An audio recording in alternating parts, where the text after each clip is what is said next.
Bienvenue dans notre série de prédications Love It 19. La semaine dernière, j'ai parlé des souvenirs et on a vu ensemble à quel point notre passé et nos souvenirs peuvent être un tremplin et une belle perspective pour nos vies. Aujourd'hui, on va continuer dans cette série et toujours de manière très concrète.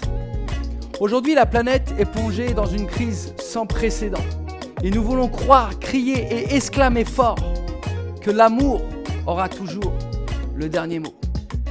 On veut exclamer que dans chaque crise, il y a une belle perspective, qu'on a besoin les uns des autres, que le ensemble sera toujours plus fort, que nous voulons honorer toutes les personnes disparues, que se souvenir, c'est vivre, que notre héritage à toi et à moi, c'est la solidarité. Cette série Love It 19 est accompagnée d'un site internet pour ne jamais oublier. Un site où vos témoignages et vos actions d'amour sont répertoriés pour que chacun puisse avoir cet encouragement et tirer les choses positives de ce Covid-19. Love It 19, toi aussi, marque l'histoire pour ne jamais oublier. Tu peux aller visiter notre site internet sur l'adresse qui s'affiche sur l'écran maintenant. Et sans plus attendre, plongeons-nous maintenant dans le cœur du message d'aujourd'hui. Tes trésors. Je ne sais pas pour toi, mais ce temps de crise, de confinement me fait beaucoup réfléchir et je crois que c'est une bonne chose. Voilà une très bonne chose. Une très bonne chose de réfléchir, de se poser. Il y a une question que je me pose vraiment aujourd'hui et que je voudrais te poser à toi aussi qui regarde cette vidéo. Quels sont mes trésors? Quels sont tes trésors? Je crois que durant ta vie sur Terre, tu amasses des richesses. Mais quel genre de richesse?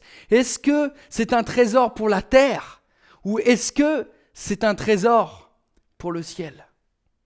Luc 16:11 nous dit « Si donc vous n'avez pas été fidèles dans les richesses injustes, qui vous confiera les véritables ?» Puis j'aime aussi ce verset dans Matthieu 6:19 qui nous dit « Ne vous amassez pas des trésors sur la terre ». Si on lit la suite de ce verset, c'est vraiment très intéressant. En effet, Jésus explique à quel point les richesses que l'on peut s'amasser sur la terre sont totalement éphémères et peuvent être détruites de multiples manières. Ce que dit Jésus se réfère au contexte de l'époque. Mais nous allons voir qu'on peut en tirer des choses tellement concrètes pour ta vie, pour ma vie, pour nos vies aujourd'hui. Premièrement, il parle des choses que les mythes détruisent.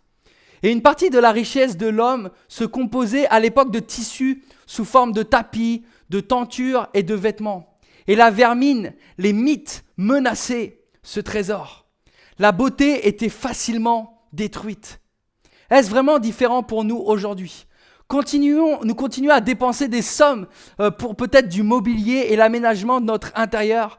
Et je peux vous dire que je m'inclus vraiment dans cette description que je suis en train de te faire parce que de base, je suis de formation designer et je refais moi-même les intérieurs pour des clients. Je vois les sommes qui sont dépensées. Je vois dans mon appartement les sommes que j'ai pu dépenser moi-même. Et si ce n'est pas notre intérieur, c'est notre extérieur. Notre garde-robe est une expression de notre personnalité. Et nous dépensons là aussi beaucoup d'argent chaque année pour nous procurer des vêtements variés, stylés, attrayants. Mais non, Denis, tu te trompes. Ce n'est pas moi. Ce n'est pas ma description. Ça, c'est la description d'un autre. Ce n'est pas moi. Mais la réalité, mes chers amis, c'est que la mode change. Les habits s'usent, rongés des fois par les mythes. Petite minute astuce pour toi de grand-mère. Ici en Provence, nous plaçons un petit sachet de lavande dans nos garde-robes, dans ton armoire, pour éloigner nos amis de tous les jours, les mythes. Essaye. Ensuite, on voit dans le verset, il évoque ce que la rouille peut détruire. Plus que détruire, on peut traduire ce mot par dévorer ou bien ronger. Il se rapporte directement aux rats et aux souris qui envahissaient les granges et les greniers. Et pour nous, le mot rouille est plus représentatif aujourd'hui. Il signifie toutes les choses qu'on n'entretient pas dans nos vies, qui s'oxydent peut-être avec le temps, qui se fragilisent et qui finiront de toute façon par casser. Et des fois, nous laissons entrer des petites choses dans nos vies qui s'oxydent avec le temps et qui nous font entrer dans un engrenage infernal. Et on le voit dans la Bible. Il y a plein d'exemples. Un regard, une pensée qui a conduit le roi David à l'adultère et au meurtre. Un problème de colère que Moïse, avec toutes les qualités qu'il avait, n'a pas considéré et qui l'a empêché de s'emparer de la terre promise. La Bible est truffée d'exemples pour toi et moi très concrets. Une mouche morte qui gâche toute l'huile. Le renard qui rentre et dévore la vigne. Petite brèche dans la muraille qui permet au serpent d'entrer. Petit lionceau qui deviendra un lion rugissant. Fais attention aux choses qui te paraissent anodines, mais qui peuvent au final oxyder toute ta vie. En troisième position, il mentionne ce qui peut être volé. Les voleurs entrent par effraction et cambriolent. Et les maisons et les murs de l'époque étaient bâtis avec de l'argile cuite. J'imagine que pour rentrer ou dérober, il fallait juste percer le mur. Et en lisant cet exemple de l'époque sur les voleurs, je crois que c'est vraiment d'actualité aujourd'hui. Au-delà peut-être de l'aspect de sécurité ou bien même de tous les trésors que nous amassons, peut-être sous forme d'argent, d'obligations ou de titres, je crois qu'il faut vraiment se poser ces questions aujourd'hui. Qu'est-ce qui peut voler ta joie aujourd'hui? Qu'est-ce qui peut voler ta foi aujourd'hui? Qu'est-ce qui peut voler ta paix aujourd'hui? Et surtout, qu'est-ce que tu emporteras au ciel? La seule chose que tu emporteras, c'est ton âme. Mais malheureusement, c'est bien souvent le dernier de nos soucis et la moindre de nos préoccupations. Qu'est-ce qui importe vraiment pour toi?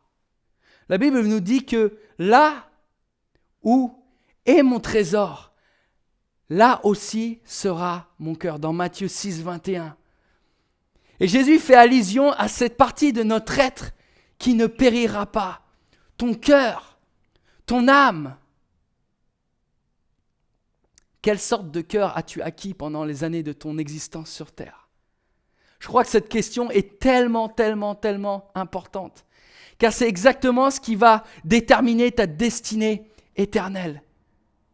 Si toi et moi amassons les mauvais trésors, notre cœur se modèlera sur notre désir dominant. Parce que l'état de nos cœurs détermine ce que nous faisons de nos possessions et donc quels sont nos véritables trésors. Ton attitude envers les trésors de la terre détermine directement ton trésor céleste. Ta vie sur terre renferme la vie éternelle. Et quand Jésus dit « Ne vous amassez pas des trésors sur la terre », il voulait dire « Hey, n'investis pas ta vie dans des choses qui vont t'affaiblir ou bien te frustrer. Parce que quand tu arriveras à cette ligne de démarcation qu'est la mort, ça risque d'être compliqué. Il veut te dire, ne te laisse pas entraîner par les affaires d'ici-bas à tel point que la seule chose que tu emporteras avec toi, ton véritable toi, soit atrophié et t'empêche de finir la course en direction de la vie éternelle. Garde, ton cœur doit être ta priorité. Garde ton cœur. Et j'ai une mauvaise nouvelle. C'est pas le travail du pasteur de garder ton cœur. C'est pas le travail de ton leader de garder ton cœur. C'est pas le travail de ton responsable de garder ton cœur. C'est pas le travail de ton mari ou de ta femme. C'est même pas le travail de Dieu. C'est ton travail. C'est ton travail de garder ton cœur plus que toute autre chose, car de lui proviennent les sources de la vie. Toutes les sources de la vie, ce que tu dis, ce que tu penses, ce que tu fais, ce que tu aspires, ce que tu désires, ce que tu rêves, provient d'une chose, de ton cœur. De ton cœur, garde ton cœur. Et garder son cœur, je sais que c'est très dur. Car c'est du cœur de l'homme que sortent les mauvaises pensées, la prostitution, le vol, l'adultère, la cupidité, méchanceté, ruse, dérèglement, regard envieux, blasphème, orgueil, folie. Garde ton cœur, implique tellement d'émotions. C'est souvent aller contre nos propres volontés, c'est dire non à certaines choses que tu sais très bien. Garder son cœur, c'est dire oui, même quand ça nous semble impossible. Garder son cœur, c'est dire non à notre mainmise et lui laisser le contrôle. C'est dire non à notre justice et oui à la sienne. Garder son cœur, c'est donner, c'est aimer, c'est considérer, c'est partager. Garder son cœur, c'est vivre en fonction de lui. Laisse-moi te donner une clé importante pour ta vie aujourd'hui, maintenant. Le trésor le plus précieux du ciel, c'est vivre avec Jésus sur terre. Une relation d'amour et de pardon épanouit l'être tout entier d'une personne. Et tout ce qui encourage et approfondit cette relation devient un trésor dans le ciel. Parce que c'est la seule chose qui ne peut pas être détruite. Oui, il existe des trésors qui ne pourront jamais être détruits. Ton trésor le plus précieux, c'est Jésus et la relation que tu auras avec lui. Garde ton cœur plus que toute autre chose, car c'est de là que proviennent les sources de la vie. Pendant ces temps de confinement, nos cœurs peuvent être mis à rude épreuve. Et nous le voyons parce que toute la planète le voit aussi maintenant. Quand tout s'effondre, que reste-t-il ? Quand ta sécurité vient d'être ébranlée, que reste-t-il quand la maladie frappe ? Où est ton trésor aujourd'hui ? Peut-être que ce message t'a interpellé, peut-être que tu as des questions. Je voudrais te dire que l'équipe de l'Église Le 2035 se tient à ta disposition. Tu peux nous écrire ou nous appeler sur le numéro ou le mail qui s'affiche sur l'écran maintenant. Vous l'aurez compris, la série Love It 19 est très concrète. Elle parle pour nos vies aujourd'hui. Et cette série et ce site internet est une plateforme pour encourager une multitude à s'emparer de ce bel héritage d'amour et de solidarité. Et surtout, de ne jamais oublier. Bien évidemment, elle ne fonctionne que si toi et moi prenons le temps de partager des choses positives que nous pouvons tirer de cette crise. Voilà une action concrète pour toi aujourd'hui. Je t'invite dès maintenant à partager ton trésor, ton témoignage sur le site loveit19.org. Avant de se quitter, j'aimerais vraiment prier pour toi maintenant.